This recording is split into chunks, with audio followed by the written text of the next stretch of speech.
Have you ever paused in the middle of a grocery aisle, holding a box that screams heart healthy, and wondered, what if this isn't actually helping me anymore now that I'm over 60? What if the very foods you've trusted for decades have quietly shifted from being supportive to being silently exhausting your body? Because here's something that almost nobody explains clearly. Aging changes everything. And I don't just mean wrinkles or gray hair. I mean, your metabolism slows down, your digestive enzymes decrease, your muscle mass gradually declines, your insulin sensitivity shifts, and your body becomes less forgiving with the same foods you handled easily at 30 or even 45. And the tragedy is that many smart, disciplined, well-meaning adults continue eating exactly the way they did 20 years ago, assuming healthy is healthy, when in reality, healthy is relative. It's contextual, it's dependent on age, activity level, hormone balance, and recovery capacity. And I've seen so many people over 60 doing what they believe is everything right yet, still feeling bloated, stiff, tired by mid-afternoon, foggy in the morning, frustrated by stubborn belly weight that seems to appear out of nowhere. And they blame aging itself. They say, well, I'm just getting older. When sometimes it's not aging alone, it's outdated food choices that no longer match the body they're living in now. And the first one that shocks people every time is whole wheat bread. Yes, the brown one, the one marketed as fiber-rich and heart-supportive. And don't misunderstand me, whole grains have value. But for many adults over 60, especially those with reduced insulin sensitivity, even whole wheat bread can spike blood sugar quickly, particularly when eaten alone or with sweet spreads. And these blood sugar spikes aren't just numbers on a lab report. They translate into inflammation, energy crashes, fat storage around the midsection. And over time, they stress the pancreas. And here's what makes it tricky. The label says whole grain. So psychologically, you feel safe.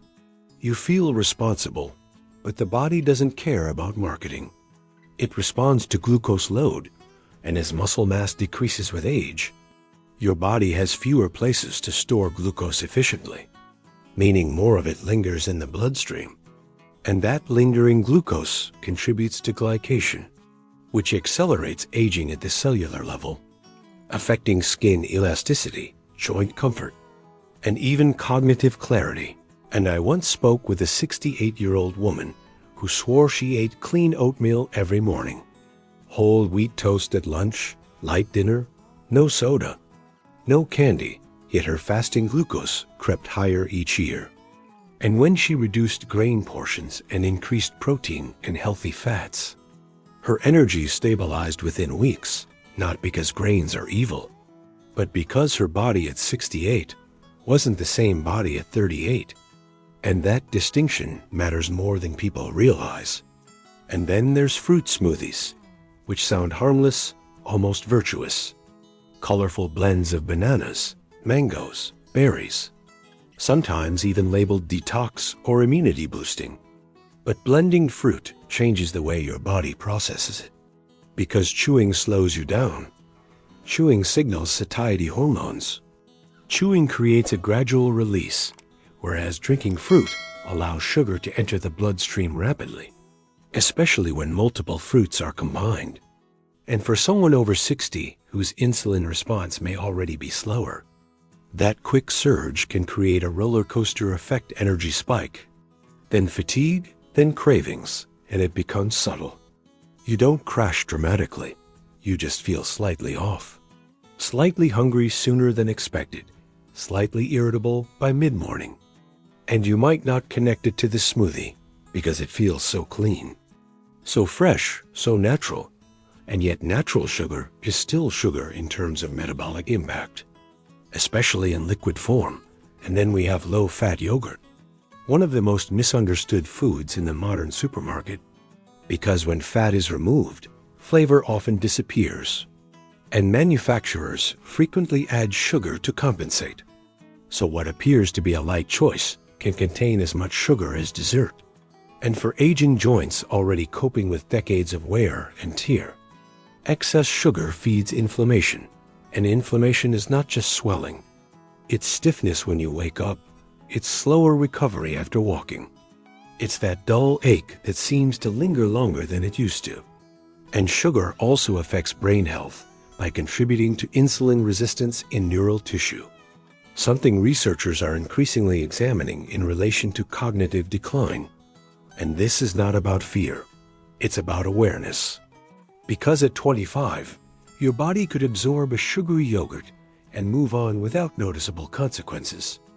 But at 65, the ripple effects last longer. They accumulate, and accumulation is the real story of aging. Small daily choices layering over years, and granola falls into that same deceptive category. Rustic packaging, images of oats and nuts, words like wholesome and natural, yet often dense with added oils and sweeteners, making a small bowl calorically equivalent to a full meal, but without sufficient protein to maintain satiety. And that imbalance leads to hunger returning quickly, which then leads to grazing.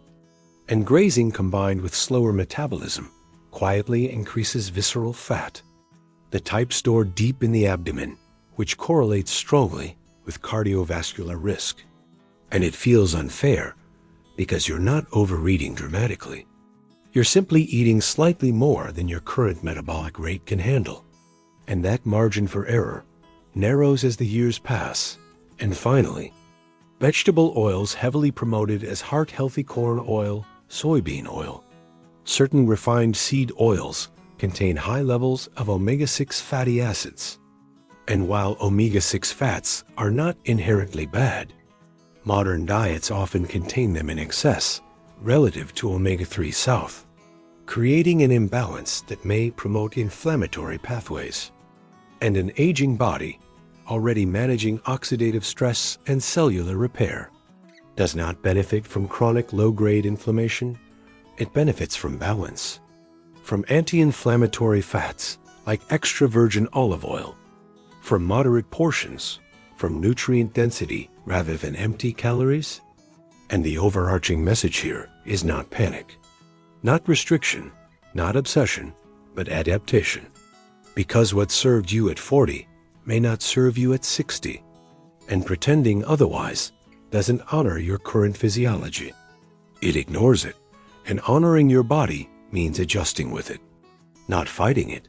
And if you've been feeling more tired than you think you should, more inflamed than seems reasonable, or more frustrated with stubborn weight than makes sense, maybe it's time to look not at how much you eat, but at how differently your body now responds. And that shift in perspective alone can be empowering rather than discouraging.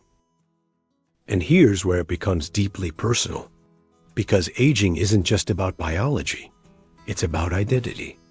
And many people over 60 cling to certain foods not only out of habit, but out of emotional comfort. Routines built over decades, morning toast with coffee, evening cereal while watching television, weekend smoothies that feel like self-care. And changing those habits can feel like losing a piece of familiarity, which is why so many resist even considering that their healthy staples may need updating. But evolution is not loss, it's refinement. And when you begin replacing rather than removing, choosing eggs or Greek yogurt without added sugar instead of sweetened cereal, choosing whole fruit with nuts instead of blended smoothies, choosing sourdough or sprouted bread in smaller portions paired with protein instead of large slices alone, you're not depriving yourself. You're recalibrating, and recalibration is powerful because it acknowledges that your body is wiser now. It has survived 6 decades. It deserves precision rather than assumption.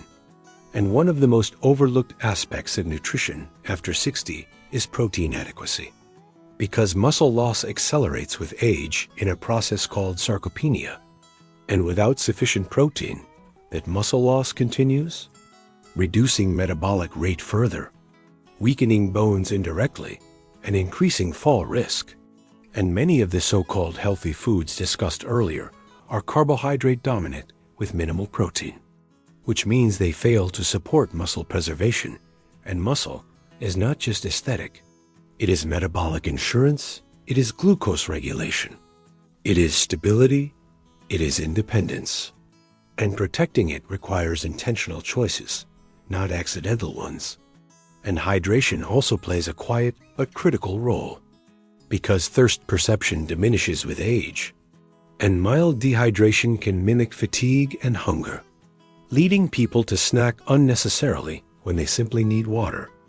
And when you combine mild dehydration with high carbohydrate healthy foods, blood sugar fluctuations become even more pronounced. And suddenly, you feel older than you actually are. Not because of chronological age, but because of physiological stress. And I want to emphasize something gently but clearly. Aging well is less about adding exotic superfoods and more about removing metabolic friction. And metabolic friction comes from constant blood sugar spikes, chronic inflammation, insufficient protein, excess refined oils, and unbalanced meals. And when you reduce that friction, energy stabilizes, sleep improves, mood evens out, and even mental clarity sharpens. Sometimes within weeks. And this is not hype. It's basic physiology aligned with the realities of aging. And yes, genetics matter, activity matters, sleep matters. But food remains one of the few variables fully within your control each day. 3 times a day, and there's something empowering about that. Something grounding, because while you cannot rewind the clock, you can absolutely influence how smoothly it continues to tick. And I've seen people in their early 70s transform their stamina simply by adjusting breakfast, adding protein, reducing liquid sugars, swapping inflammatory oils, and paying attention to portion sizes without obsessing. And attention is the key word here. Awareness without paranoia, curiosity without fear. Because the goal is not to eliminate joy from eating, but to align joy with vitality. And if you've made it this far listening or reading, maybe a small part of you already suspects that something in your daily routine isn't serving you like it used to. Maybe you've blamed aging, when in reality, your body is just asking for a slightly different fuel mix. And here is my honest suggestion. Not as a rule, but as an invitation. For the next 7 days, change one thing, just one. Perhaps replace morning toast with a protein-rich option. Or replace your smoothie with whole fruit and nuts. Observe how you feel 30 minutes later, 2 hours later, the next morning. Because your body still communicates clearly, just more subtly. And when you listen carefully, you realize that longevity isn't about chasing trends, it's about honoring biology. And honoring biology sometimes means letting go of foods that once felt healthy, but no longer fit the season you're in. And that is not defeat, that is wisdom, the kind of wisdom that doesn't shout but sustains.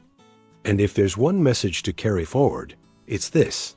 After 60, health is less about following general advice and more about tailoring choices to the body you live in today.